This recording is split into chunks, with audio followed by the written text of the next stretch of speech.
So like if you overeat, if you drink, if you watch too much porno, if you smoke, like every time you have to go do one of those things or feel the need to do one of those things, you're basically just trying to run away from something that's in front of you. And most likely it's the thing that you need to be facing and sitting still with. But like whatever reason, we all run, people run away from certain things.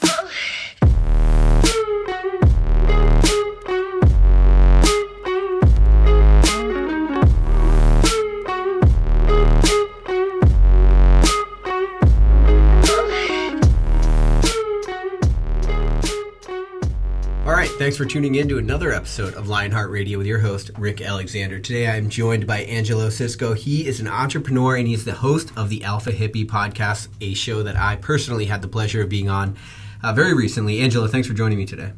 Oh, my pleasure, brother. Thank you for having me. Yeah, so, every time I have somebody on, we do this thing, I hear it in podcasts all the time. We're like, okay, let's go back to the beginning, and then we try to start from the beginning of their story, and then we go through their entire life. But fuck all that. I want to kind of start with the end because I was talking to you back when I was on your show at the end of it, and we were talking about some of like what your mission is, why you've started the Alpha Hippie podcast, all this stuff. It got me really excited. So what I want to do right now is I want to ask you, if you were to die tomorrow, and what would you want your legacy to be? If you could say right now what you wanted your legacy to be with all the things that you're doing, because you have your hand in so many different pots, and it's like, I can tell you're following your passion and you're figuring it out and trying to level up so that you can. So if we could wade through all of it, what do you think you want your legacy to be? First, I want to go on record and saying I love your intensity. Like when you just throw these like things, I get so excited because I feel like that's how I do it to people, and it brings my heart so much joy. So I just wanted to put that out there. For me, it means a lot to me that people think I'm the truth. I don't want people necessarily to like me. I don't want people necessarily to hate me. I just want to be the truth, and I want to live my life according to that, and I want to help people live a better version of their truth. Whatever it is fine with me, because I truly believe that everybody deep down, their truth is rooted in good. So let's just figure out your truth, because I don't think people are put on this earth to be bad. I think people just are programmed to be bad. Interesting. So do you think by your legacy being your truth, by you living your truth, it inspires other people to do the same? I think I have a very outwardly shameless way of living my life. And I think the people that are closest to me for many years have seen that. And now that I've been able to reach and meet more people, I think I provide, this is going to sound crazy, but fuck it. Here we go. Oh, sorry. Can I swear? Oh, yeah. Not CNN. Oh, go for it. Okay, perfect. So I was in Costa Rica, and I spent 7 days, and in February, I spent 7 days in an eco village living off the land in Costa Rica. It was truly one of the most unbelievable, eye-opening, appreciating experiences. We did cacao ceremonies. I did a sweat lodge. It was unbelievable. And then at the end of those 7 days, you went to the other side, the west side of Costa Rica, and I was at Envision Fest. And it was the first night. I was going to go out dancing, having some fun, and the first thing I did is I ate like 3 to 5 grams of mushrooms and just went out there. Psilocybin? Yeah. Okay. Yeah. And we're there, and I took my best friend with me who's never even been exposed to that spiritual world, and it was a gift to have him there. And I realized like I was having this moment and just sitting there and enjoying it all. And I truly believe that what I do is I help people feel safe. And I know that a lot of people may take that claim, but I truly believe in my heart, when you're around me or in my world or in my reach, I think I provide a level of safety that helps people be their deepest truth without feeling shame about it. And I really in my heart believe that. And I've met many men that are very shut down and masculine or whatever, quote unquote masculine or whatever it is. And I feel like when they get around me, you just can't help but relax a little bit, because I'm not all about that life. And I think it just provides a certain truth for people, or ability to live their truth.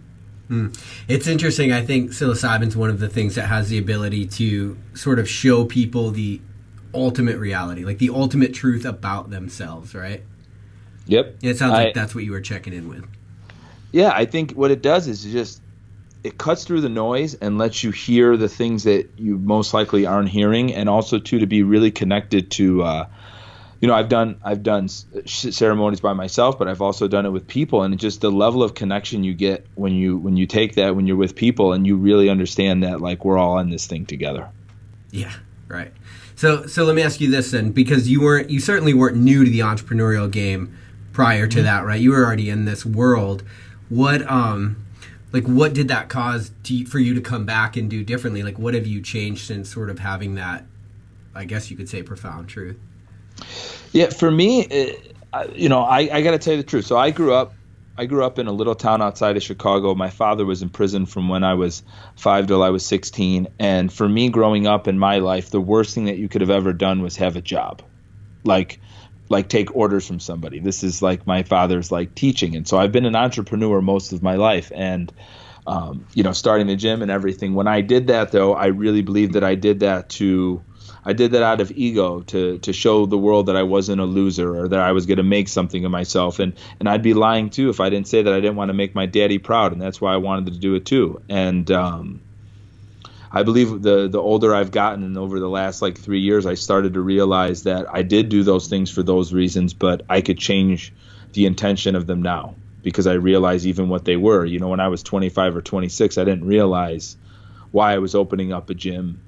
I knew I wanted to help people, but I didn't understand the drivers of it, I should say. And now that I've gotten older and become much more aware, I could understand the drivers, and I could change the drivers because I know that I have the power to. And then that's what just comes out differently in how I do things, how I approach people. It's from love. Like, I never spoke to other CrossFit gym owners for many years. Why? Got it because of competition. That's it. And like, that's, you know what I mean? And now that I look at that now, I want to be like, dude, that you're such a silly kid. Just laugh it off. They're not really going to do that. But like, I grew up in a world where I really believe that. And it wound up being an amazing thing, because it did help me succeed, but then it didn't help me get to the next level. And I think I butt my head against that many, many times and didn't realize that. I just thought I just had to keep going. And then you realize after you get to point A to point B, but what gets you to C isn't what got you to B. Yeah, so like what got you, here won't get you there sort of idea. So it's interesting. I spend a lot of time looking at behavior of people and what I think drives them. And there are two like very big distinctions, and I can tell like your shift, and you can just talk to somebody and you can tell. But a lot of people live their life as if it's a zero-sum game, right? And so they're winners, and for there to be winners, there has to be a loser. And then it seems like now you're sort of the mentality that, well, no, the pie can just get bigger. We don't have to each take our own slice and hoard it. We could just make the pie bigger for everybody. Absolutely. I think that's the best way to say it. I really believe that at one time. Like, if somebody opened up a CrossFit gym near me, I was like, I wanted to light it on fire. I'd be lying to you, and like now it's just like, dude, there's so many people that we could help. There's so many people that are like that. And I think, it's just a difference between scarcity and abundance. Mm-hmm. So, but the interesting thing is, hate can be a really powerful motivator. So like putting a chip on your shoulder can be a really, really powerful motivator. Like it's gotten me to a lot of places in my life. Do you believe that you'd still have gotten where you were had it not been for that? No. So you needed that evolution? I do. I think it's the hero's journey. It was my hero's journey. And I think, one day you're powerful in a certain way, and then you get your butt kicked a little bit, and then you find Excalibur, and then you really realize the truth. Yeah. And that's it. This was my journey. As I grew up, that intimidation and being overly aggressive and just running over people was how you won the game. And then, it worked, and it served me for many ways, but it also caused me to have a lot of shitty relationships. Like, great, I won in business, but I severed a lot of relationships. I was distant from my family because I thought it was a distraction. There was a lot of things that if you look at it from business, I won, but a lot of areas I suffered a long time. I didn't do really well with. I was a womanizer. You know what I mean? There's a lot of things that like come along with that I think people don't look at as like, because in our culture, we're so versed to saying, oh, if you're successful, so if I make money, I could be a piece of shit. But in reality, I think like you got to look at it as there's so many levels to life. And for me, I was winning in the one, and it just so happens that I lived in a country that was the one that people really put me on a pedestal for. But if you really had me on trial, I wasn't winning in the game of life. Do you think that this moment in Costa Rica, was that like a oh shit, nope, I'm going this way now? Or was this been sort of a gradual evolution? So I'm wondering how people sort of make that evolution. So for people that are listening to this, it's like how, if they're trying to get something out of it, how can they? You know what I mean? So I'm curious as to how quick that turnaround was for you. Sure. I explained this to somebody else the other day. The universe is nudging you all the time, but you usually don't pay attention to it till it knocks you in the face. And that's why people have so many. You'll hear about people. I've been on this path. And then all of a sudden they have an aha moment, and then everything's different. And I think like I was on that path, and also too from a self-esteem perspective, I think more people are scared to win big than they're scared to win to lose. And I think that that's a real honest thing. And when you think that like you're put on this earth to have a real big purpose where you're there to help people live their deepest truth, that's a real deep, important thing. And that's not like, oh, great, I'm going to go back to work and we're going to implement this plan. No, like this is something that needs to be handled with care, and it's beautiful, and you have to be strategic with it because you're sharing a special gift, and you want to share it well. At least I do. And so I think you needed that bigger moment to really appreciate it. And then also too, for you to get past the idea maybe you're not meant for that kind of greatness. Yeah. And so you appreciate the sort of profundity and the size of your why now, right? It's a very big thing to try to take on. I think it can be helpful a lot of times to think of yourself as two people. I mean, a lot of people talk about your higher self and your lower self, your ego. And it's almost as if you were directed by your ego for a certain amount of time, and then finally you started like tapping into that which was much more deepest within you, really, to sort of find your ultimate truth, which is leading people to theirs, ironically. Mm-hmm. Now, because you know the size of your why, do you ever find yourself slipping back into this old mentality? Do you ever find your ego? Because, I mean, it's easy for our ego to be like, what are you doing, bro? Like, you're going to look stupid. Like, you're taking something on too big. And then all of these insecurities start creeping in, and they start taking away that original zeal that you had. Once you had that moment, you get this, you're off, right? You're like, this is my call to adventure. But then life starts setting in, and it starts to be like, hey man, what are you doing? You're going to look stupid out there. You know what works. Crush people, do the thing. So how hard has it been for you to not slip back into that old way of thinking? It's so amazing that you say that. And yeah, because I do. I think good. Yeah, because I think the universe has a way of testing you to see if you really got it. And I'm not going to lie, like I've passed all the tests. So for me, I'm by nature, I think men are here to love, teach, and protect. And I try to live in a very chivalry mindset. And so this happened just recently. Like my wife is my queen. And if you don't treat my wife like she's a queen in front of me, I'd like to end you. And that goes from my mother to her mother to anyone on this earth. And I have no limits to this, right? And I'm so in love with my wife, Rick. And for me, the amount from how fast I could go to that darkness, because I want to just eliminate this threat, it causes that was like this happened just recently, a month ago. And it's so it's like realizing that, and then I get full of rage, and then I take a step back, and then it takes me a little bit to regain it. But then I'm just like, no, I just want to help them have better behaviors, and that's a better way to teach them. But I was taught to use the hammer. It was ingrained in me, and I really believe that we don't get rid of our past. We build better habits to not repeat it. But to act like on my tool belt isn't a hammer that I'm ready to hit somebody with, even though now I'm trying to figure out these screwdriver things, is bullshit. You know what I mean? Like I have this thing, and it's been an ingrained habit in me, and it's like a balance scale. It's going to take me 30 to 40 years of not trying to use it all the time for me to actually not be a part of me.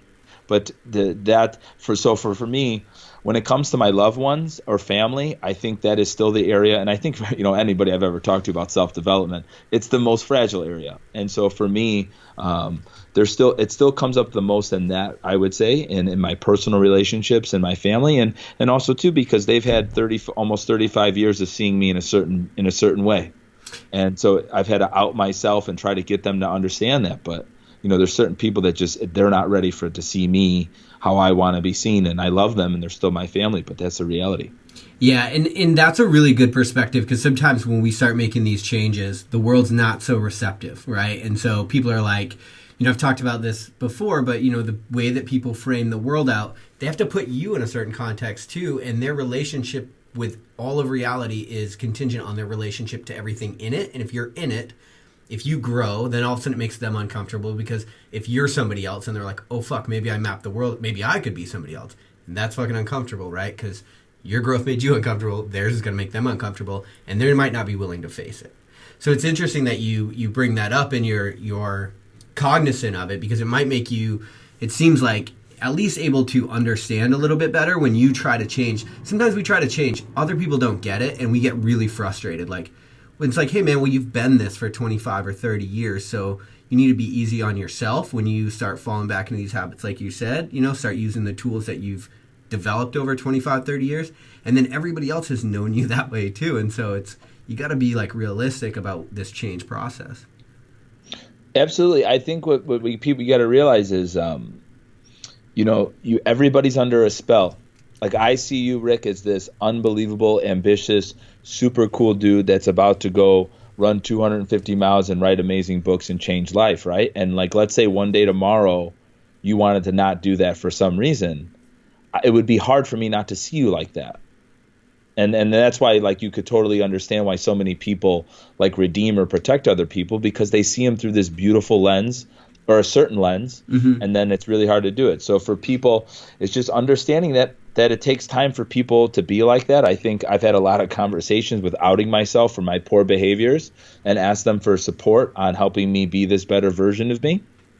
And some of the people have obliged, some people have disappointed, and that's okay. But like, for me, I'm just trying to put myself around in the best environment that these changes could stay there. You're all in on these changes, and it seems like you're like all in on your everything, your purpose, your love for your wife. Does that vulnerability scare you? No, I don't. I think it scares me not to believe that everything could be absolutely 100% awesome. Like, I get anxiety not trying to make every area of my life awesome. Like, I don't like the acceptance of mediocre to me bothers. It makes me anxious. Like, I could have a conversation with somebody and they'll just be like, oh no, it's not a big deal. And I think everything to a point, not everything to a point, but like, you should have 100%, or you should be striving for 100% in every area of your life. And that's why I think people need to stop wearing so many fucking hats and realize you're probably going to wear, you're going to be a man, husband, father, in your career, and then the rest is in the garbage. Stop trying to wear so many more. And so for me, I only try to wear a handful of them, and that's why I want them to be the best pristine hats on the block. Earlier, you mentioned as you were going through this process, you think the universe sort of tests you to see if you really got it.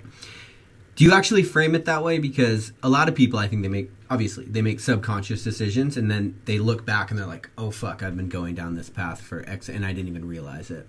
Do you frame it like, oh no, I'm being tested here and I need to make the right decision in order to be cognizant of it? Or what does that look like? I just picked up on the fact that you said, you talked about being tested. Yeah, so two things. One, it helps me be aware, brings awareness to these moments. And then also two, it also brings me compassion and forgiveness if I don't do the right thing. On yourself, with yourself? On myself, yes. It was just a test, no big deal, buddy. There's going to be more. And then so it's a double-edged sword. It helps me be aware of it, and then I'm human. I fuck up all the time. I wish I could carry a journal for people. This would be a 7-hour podcast. But like, you know what I'm saying? And so yeah. I think it just helps my brain frame it where if something comes up and then my blood starts boiling, instead of me reacting, it gives me a chance to be in that little space between the response going, is this a test? Now, don't get me wrong. Sometimes I go lizard brain too fast and I don't have time for that response. And so instead of just sitting in bed all night beating myself up, I give myself a little kick in the ass and tell myself that it's a test and I'm going to be better for it next time and to pay attention to it. Hey, what has been the biggest challenge since you've sort of been on this newer, you've diverged and sort of gone down this different path, the Alpha Hippie path, we'll call it? Sure. Where's the resistance come? Yeah, sure. So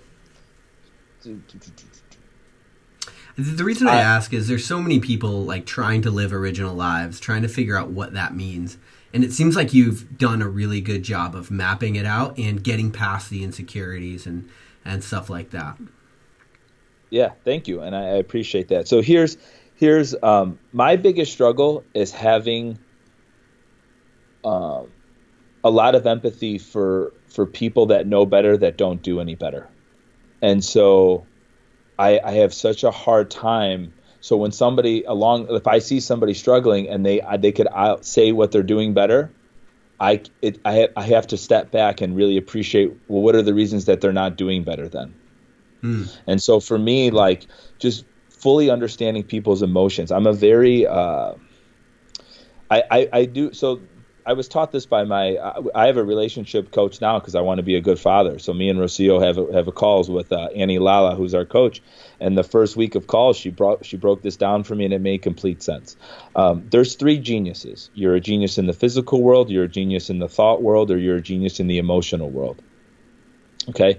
So I am a genius in the physical world. I could hammer out to-do lists. I've been up since 4 a.m. I will work to 9 o'clock. I will do things that you could see that quote unquote matter. My second next to that is thoughts. I love sitting around thinking and expanding my brain. Okay. But I'm an emotional, I'm a special ed in the full-fledged of emotions. Mm-hmm. And it's caused me to have a lot of physical success because I could just shut my feelings off and go, oh, this is what I need to do better. I'm going to go fucking do better. But it just so happens that my wife is the opposite. And that's why I fell in love with her, because she could feel feelings and she could understand all that stuff. And also too, it's the same token is why I fell in love with her, is why I get frustrated with her and other people that go in that way, in the same way. Sometimes I just want people to grab their emotions, grab them like they're a paper ball and throw them in the garbage, and we have to take care of things. And not that we're going against our feelings or not honoring them. I just think sometimes we just need to do that. But other people need more time to allocate their feelings. And so for me, my biggest challenge is learning currently that I'm working on is becoming more compassionate and more empathetic to people that just can't turn it on like that. Because that's, for me, I make a decision and then I reflect my life around that decision. And I think for some people, they need to feel more inspiration, and that comes over time. And then on top of inspiration, you have to make sure people have enough self-esteem to deserve what they're inspired to become, and then they can make the change. And I do it first. I do it the opposite way. So, I mean, I think a shitload of people I can relate to that, right? Like, you know, a lot of people, especially in the quote unquote, like alpha males, like in the community that I come from, special forces community, you just described them to a T, right? Like, physical specimen, can do anything, emotionally really stunted or cut off, right? And so what does that look like in practice? Is it just constant reminding yourself? I mean, is it just trying to be aware of these things? Like, how does one actually change such a thing? So basically what we're describing is the shadow side of the warrior. Sure. So just like we could get stuff done, we could take action, but we don't make room for feelings. And then when you look at that, there's a lot of, if you look at the history of warrior, there's a lot of people that have been raped and pillaged, and there's a negative side to it. And I think that to being a warrior, to just being all warrior and not exploring your other sides. And so for me, I just try to help when somebody can't get it, I bring that up to myself that I'm an emotional, I'm a special ed in emotions.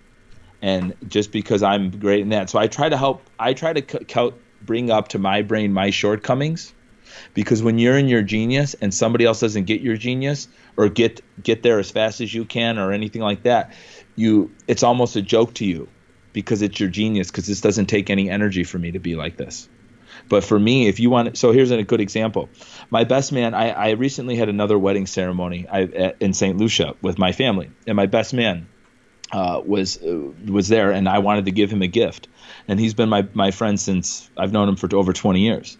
And so what I did is I went to Starbucks on a Sunday afternoon with a bunch of sheets of plain white paper, and I wrote him a letter timelining our relationship and everything now, looking back at it as a man, what every moment really meant, even the moments when I used to pick on him when I was a kid. Mm-hmm.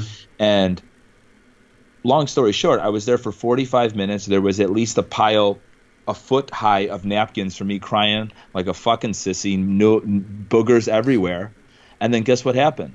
I had to go home and take a nap because I was fucking exhausted because I went that deep into my emotions. Mm-hmm. Right. And so like for people that are trying to get to this place of like the physical world, you may need to I'm working on understanding that like for them, that is that much energy. Like I went home and just crashed and it was like noon. I was like, I can't even stay awake anymore. And so I'm just constantly trying to remind myself it's genius for me and it's easy for me, but it might not be their genius just yet. And they may never get to this place of me where they're this productive, but if they're just trying to move a little bit in the right direction, we're doing what we need to do. Yeah, for sure. Has all of this growth, has it, I don't believe anybody lives in silos. I believe that we sort of, you can't grow as a human and not grow as a business. And we talked about this a little bit on when I was on your show. But how has this process manifested into your business world? Like, have you seen as you've grown since this Costa Rican experience? Was that sort of the catalyst for all of this? No, I mean, that was this year. And I would dare to say that, like, I've had different levels of spiritual growth, and the Costa Rican one right now is taking me to where I'm supposed to be right now. I've had few different experiences and everything like that, and realizations over the years. I've done a few different retreats and stuff like that. And I would say once a year, Rick, I get something that helps me level up a little tighter. Okay. And has your business shadowed that growth? Has it trended along with it? Yes. And the thing that's I think the most impressive for me, the growth of the business is one thing, and I love it, and I love the opportunity, and I love being able to travel when I want and all that stuff. But for me, I'm actually enjoying it, and it doesn't feel so hard anymore. And I think that's when you know you're in alignment, right? 100%. Like I used to get like migraines, or you know what I mean, like. I was telling this to somebody else the other day. It's like, think about everything that you do to run away. The least amount of things that you have to run away, the more authentic life you're living. So like if you overeat, if you drink, if you watch too much porno, if you smoke, like every time you have to go do one of those things or feel the need to do one of those things, you're basically just trying to run away from something that's in front of you. And most likely it's the thing that you need to be facing and sitting still with. But like whatever reason, we all run, people run away from certain things. I've abused many different things to do that. And so, I'm at a place right now where I'm doing that the least in my life. And that's how I know I'm the most aligned I've ever been. That's a really good point. It's like there's so many pacifiers that exist in 2018 for adults to avoid the moment and just sit with themselves in the moment. And so I like that. I've never really thought about it that way, but it's like to the degree in which you are using these pacifiers is probably to the degree in which you are unable to sit with yourself in that moment and face it. Truth. That's awesome. So are you comfortable talking about plant medicines at all? I'll jam on anything you want, buddy. I'm pretty open. Cool. So I've never talked to the Lionheart Radio about plant medicines on this show, in large part probably because of my profession, but I am now no longer in said profession, and so I think we can talk about it a little bit. Sure.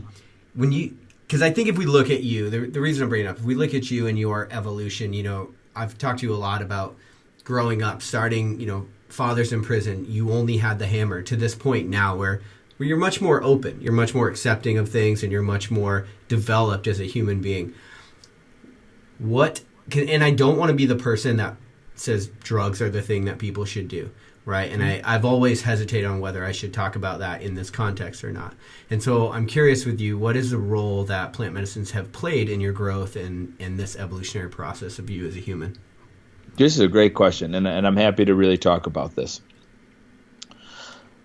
So before we go into like the role that they played, I just want the world to know, or whoever is listening to the show to know, is just basically like this, is that you're ready for a change before you take the medicine. The medicine doesn't give you the change.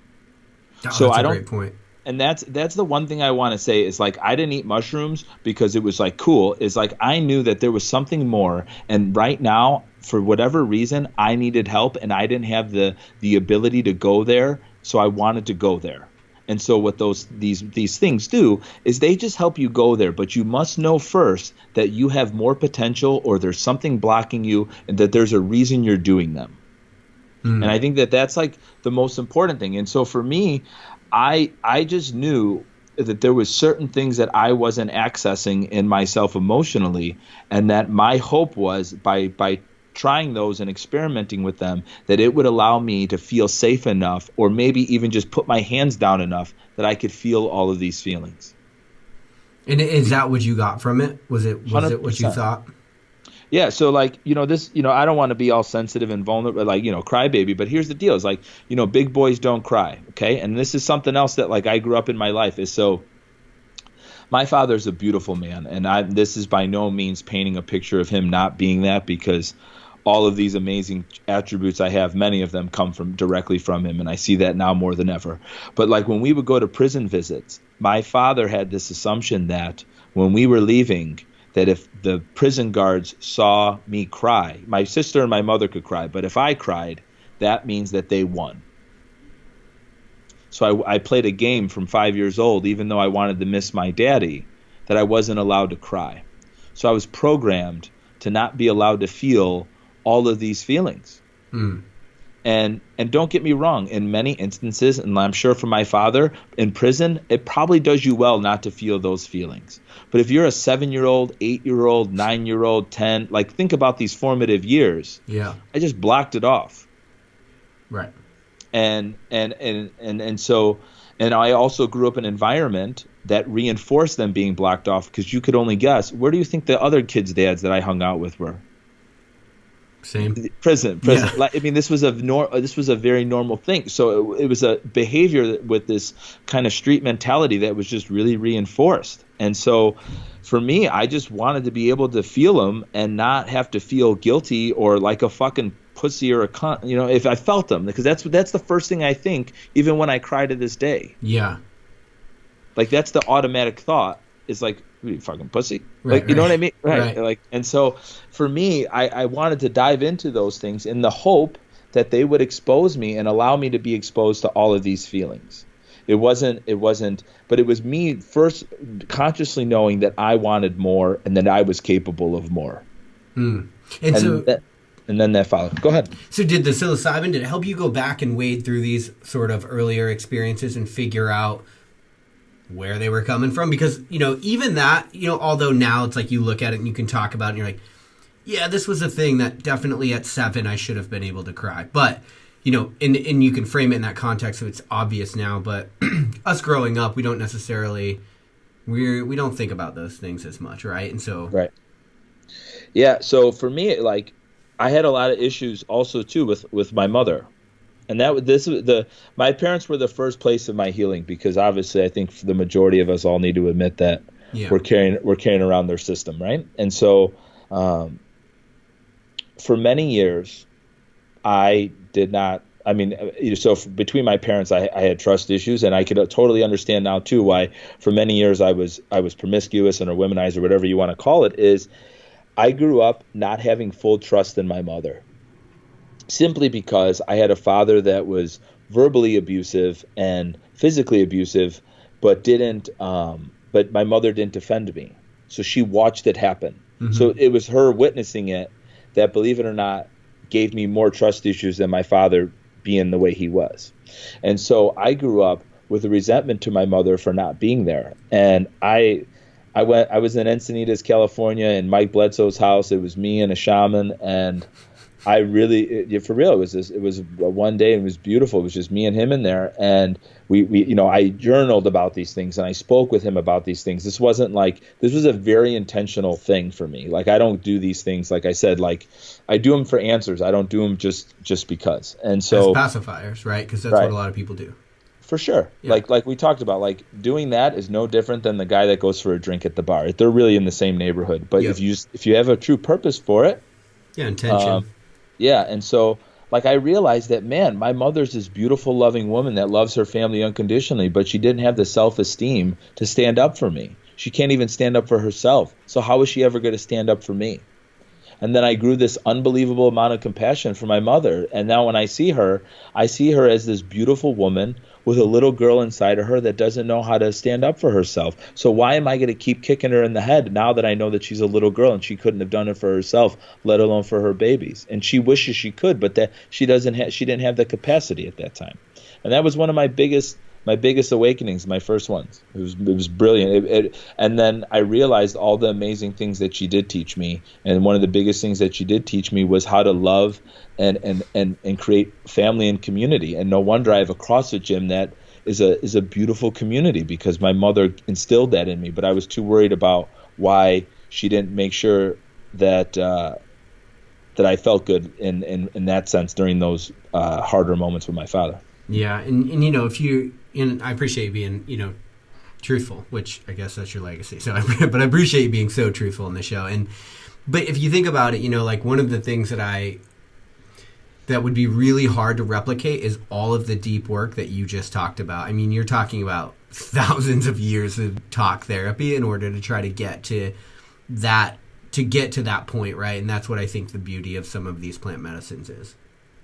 That's so perfect that you said that. I've been a therapist. I've done a lot of things like that and all those kind of things. And I think it just drills you to the center of your heart and the center of who you really are, and not with any noise around it and any judgments around it. And it just lets you feel that and see it. And then you come back to the regular world, and now you really know what's deep in there versus where you might have not thought it, or everything like that. It just gets you to your core. And that's where I think it just helps you reach it that a lot of things just can't. Yeah, I agree. And I would say, to piggyback on what you're saying, like one other thing that I think is really quality about some of these plant medicines is that you have this experience, you have this conversation with your higher self, or you come to these realizations, but then you feel them going forward. Like they get instilled. It's almost a rewiring process, and they get instilled within you. It's not like when you get drunk, or you might have fun, you might laugh, you might whatever, but then that night's gone, and then that moment's gone, and it's just something that may or may not have happened. This is like, oh no, I actually remember what it was like to feel those things, and I can still apply them going forward. Absolutely. And I think a second to that is through breathing, breath work, and stuff like that, and even just like being in tune to them, you could feel those feelings again. Like it's not like you can't recreate. Like once you felt them, you could recreate them, and because you know how to tap into it now. So it's not like I said to you before, it's not like this abusive thing where you're doing it all the time. It's like you do it, you get to, like, let's say you're at level 10 in the video game, you get to level 11, you live life at level 11, and now it's time to go to level 12, and you just use it as like this tuning fork to keep you on the true path that you're supposed to be on, and not the one that this world is trying to push you to. Yeah. I was listening to a psychologist talk about a study on psilocybin. He talked about the fact that it changes you in actual degrees of openness, and openness is a trait that within entrepreneurship is actually shown to be very beneficial. Now, there's a lot of places in the world, Wall Street, where openness wouldn't help you at all as far as whatever that metric of success looks like. But when we're talking about life, when we're talking about quality of life, we're talking about entrepreneurship and some of these things, it actually changes your degree of openness going forward, which can be really, really important. Yeah, I think, before any lens you want to put anything through is, I just want to be an amazing man. Every other title is great, but every other title comes second to that. And how do you judge that? For me, it's a feeling. I have some core values that I really believe in, and certain things that I run through certain filters I run my life through. And if it's aligned with those filters, it's a yes, and if it's not, it's a no. So that's some of the stuff going past, and that's what's going on with you in the present. What are you most excited about like what's going on with you, what's going on with your community, like kind of looking forward? Sure. So right now this evolution of Alpha Hippie, and I haven't felt like I've been on a ride in life since I first started training people outside in parks, to where like this, so that was about 9 years ago. It's a very parallel feeling right now what Alpha Hippie is. It started as just like this fun little hobby thing, and then it's growing into something that I feel like is happening through me. not like I just the things just pop into my brain. And so Alpha Hippie, I first just made this logo because I couldn't find a shirt that said Alpha Hippie, and I thought I was an Alpha Hippie. And then, and like a weirdo, I copyrighted it, and I was like, man, I'm not going to print out one shirt. I'm going to print out 100 shirts, and I just started handing them out to people. And then I was like, man, what can we do to continue this idea of Alpha Hippie? And I'm like, man, I want to have amazing conversations with people. I selfishly just want to learn from them. I'm going to hit record, so if anybody else wants to learn with us, they could join the party. And I started thinking about what gets me the most rageful in my life. And right now, believe it or not, what makes me the most rageful is when I see a man not living a purposeful life. The true, like, you could totally understand why we're animals if you find that thing that makes you the most rageful. Like, as humans, like, you could totally get why we're not far from gorillas. Right. And so it makes me so upset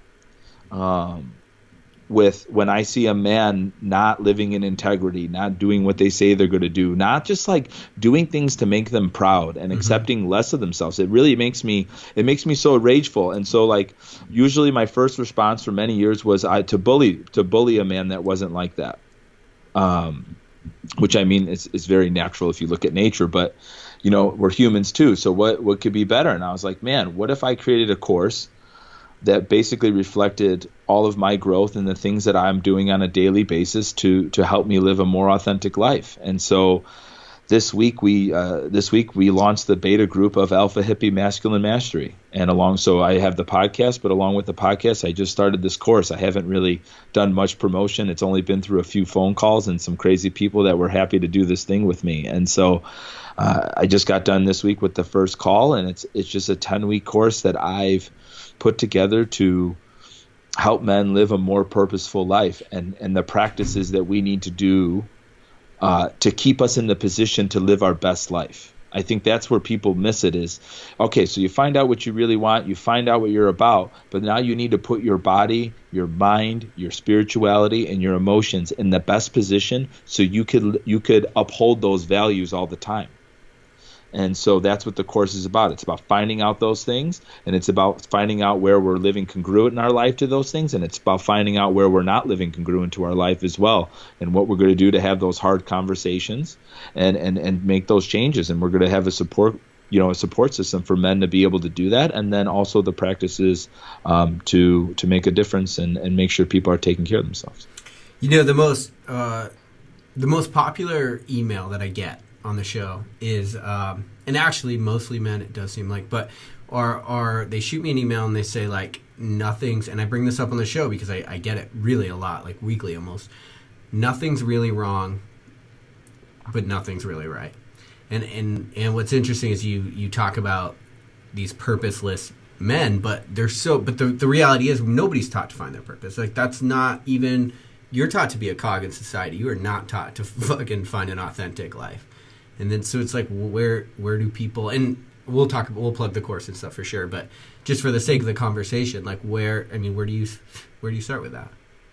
Yeah, so this is a really good point. So I've been doing a lot of research and studying on this, and many thousand years ago, societies had ways for boys to go to men and knew with a set of principles and values, like very similar, like what people see with like the Spartan and stuff like that. That happened in many cultures a long time ago. Mm-hmm. Like, it was like, these are the principles that we're going to live by, and you're going to go with other men, and you're going to get some hardships, and you're going to get kicked in the ass. You're going to get taken away from your mama because now you need support to teach you how to look to live for your strongest and best self. And that only comes from men helping other men. That doesn't come from women helping men. Nothing against women, but their love is a short-term Band-Aid love. Like, my mother, if I was sad, she'd go, and let's say I wasn't living to my truest self, she'd make me a big plate of food and rub my head. But what I really would need is you to call me up and slap me and tell me to be the best version of myself because the world's counting on me. Yeah, that's fucking really well said. And so what I would like this course to become is just a way to help people get out of boy psychology and into men's psychology and what that really means and all the beautiful parts of it, and also understanding the shadow parts of it, because most of us are just either living in a shadow of boy psychology or a shadow of men's psychology.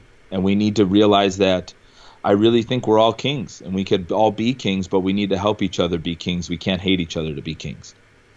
That's a wild thought that so many cultures before us had this rite of passage that is actually completely gone and would be ridiculous if you like people would be like, that's ridiculous, right? But so many cultures had it before us. Right. And so what we're doing right now is we're living a principleless society, and we're expecting men to step up. And meanwhile, men have taken their time to abuse certain things. Like I truly, this might be a political tangent or whatever, but I think the reason that feminism and all this stuff that's going on, this Me Too, is because we didn't do what the fuck we were supposed to do. We abused it. And now we didn't out ourselves for being abusive. We just try to not act like we didn't do it. But plenty of men fucked up. And we have to admit that we abuse power with women, and that we're going to do our best to restore it now. And then I feel like women need to appreciate any mistakes that they made. And I think as a culture, we would just be masculine and feminine energy. We would be dancing with each other, and that women lead the species, we lead the society, and we would be good. We would be beautiful. We'd be in harmony. What do you mean by women lead the species and men lead the society? Without seeming like a chauvinist, I just really believe that women are they help with family, they create families, they handle the emotional side of things. But as far as like carrying like empires and things like that, just history has shown that it is a more masculine energy trait, and that's what I'm getting at too. So if there's women that have a lot of masculine energy, I'm not saying that you can't have that, but I believe that a lot of women have taken on masculine energy simply because they've had to, because we've done a poor job of keeping them safe and making them feel like they could trust us. These feel like unpopular opinions in 2018. I want to just say that if it's unpopular, it might be, but it's not because of my lack of wanting it to be better. It's my understanding that both sides need to say that they did something poorly, and both promise that we're gonna stop hitting each other over the head. We're just gonna try to be better. Yeah, no, and I think that's well said. I mean, and to your point, I mean, whatever the narrative is right now doesn't seem to be working so well. And so since you've come out with these messages and this sort of this passion and these ideas, have you found that it's resonating with men? Yeah, I had even on my first call, I was explaining these things to people, and a lot of times men just, it almost slaps them in the face that they're like, shit, I really don't have any core values. I have no idea what the fuck I even stand for. Right. Or if I do, I stand for someone else's core values that they gave me. And I think it's a very popular thing for people. And I really took this, this is kind of funny, but one day I was taking a sauna with a friend of mine, and we were just sitting there, and I go, you want to know something? Life is the business of yourself. And if we were starting a business, we'd have mission and core values, and we would run a company aligned to that. But we don't run ourselves aligned to that. And then we wonder why we're not aligned to anything, and we're all over the place. And once you write you understand your true core values, and they're authentic to you, and they're in the words that you understand them, you live your life through that filter. And I think you live a much more authentic life versus not.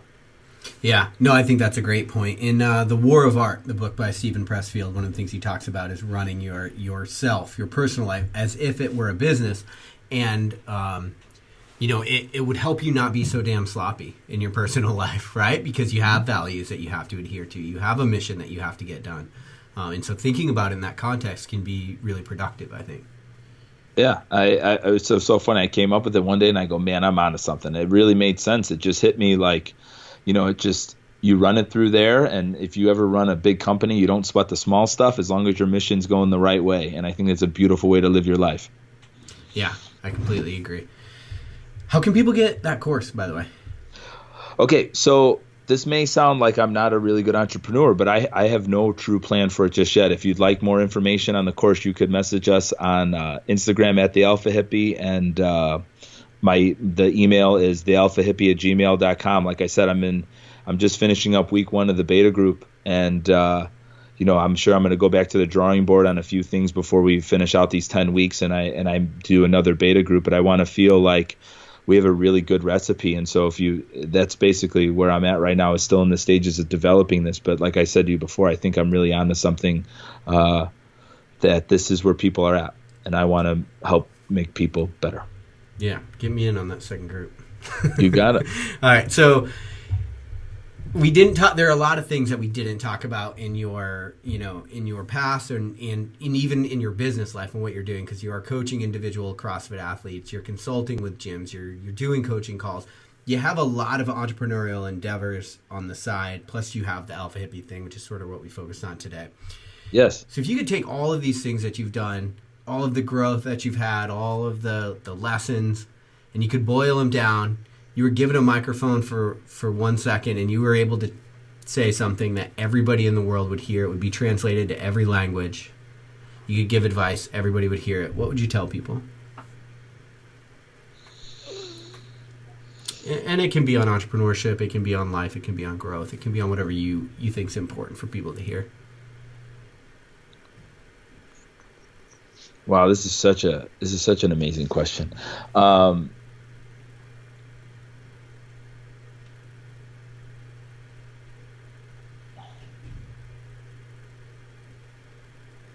It's easier said than done, but I think you need to find out who you are and spend the rest of your life sharing it with the world.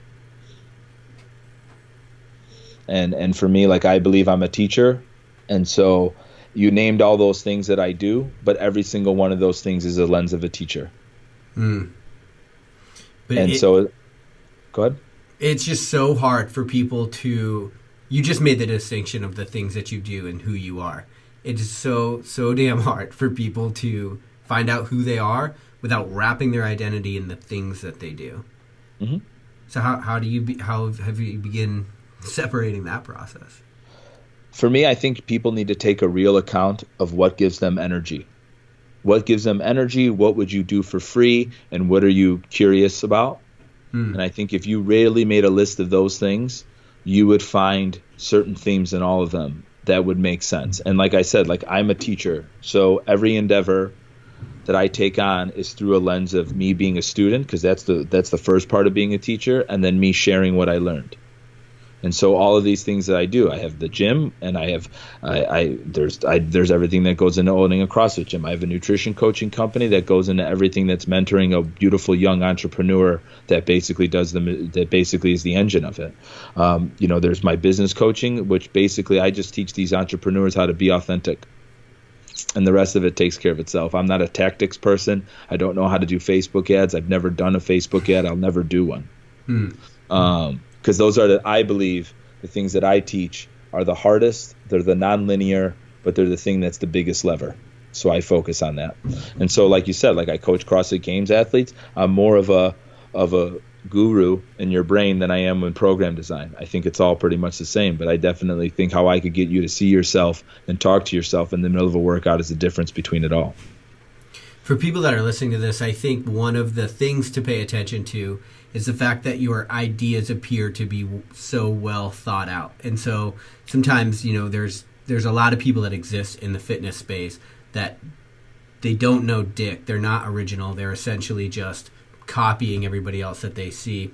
And one of the things, just as a speculation, just from talking to you for 50 minutes, for people that are listening to this, one of the reasons, in my opinion, that people should follow along with you, listen to your show, jump into that course. The reason I want to jump into that course is because when you're asked a question, you don't recite an answer that's been recited a million times. You're like, no. So I've looked back at history. This is what I've noticed. These are the trends. And so somebody that's so well thought out in their ideas typically has a lot to offer the world. So I really appreciate you taking your time and sharing those ideas with us today.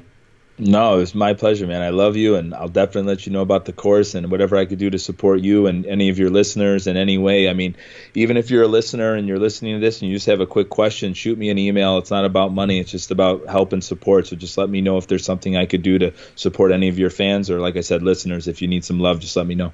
Dope. And where's the best place for people to follow along with you and support what you're doing?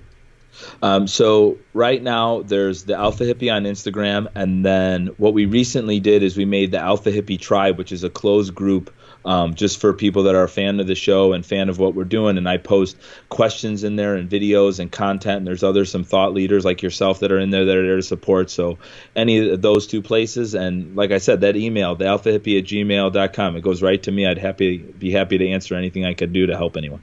Awesome, man. I appreciate you taking the time. Oh, my pleasure, brother. Cool. Thanks, guys. Thanks for listening to Lionheart Radio. I hope that the information from today's show will make you fitter, happier, and healthier. For the show notes of this episode and every episode, head to www.lionheartrad.io. Yep, just like Lionheart Radio. And please, if you have the time, head over to iTunes and give us a 5-star rating. It really helps us to know that we're on the right track in delivering you reliable information and value. As always, feedback is welcomed. If you have any comments on the show or would like to suggest a guest, send me an email at rick@luavive.com. That's LUAVIVE.com. Thanks for your support, and we will see you next time.